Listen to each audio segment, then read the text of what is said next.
Selamat pagi Ibu, perkenalkan saya perawat Ulan, saya yang berdinas di ruangan ini. Kalau boleh tahu nama Ibu siapa? Dea, Oh, Ibu Dea ya. Umur Ibu berapa Bu?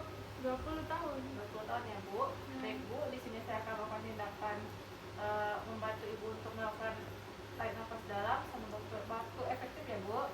Waktunya sekitar 15 menit. Apakah Ibu sedia? Ya, Baik, saya lakukan tindakan ya Bu. Baik Bu, pertama-tama saya akan membantu Ibu untuk melatih tarik nafas dalam ya Bu. Caranya tarik nafas Bu, tahan, hembuskan. Lakukan sekali lagi Bu, hembuskan. Baik Bu, udah bisa ya Bu. Baik Bu, selanjutnya saya Bu, cara yang kedua yaitu mengajarkan Ibu cara paling efektif ya Bu.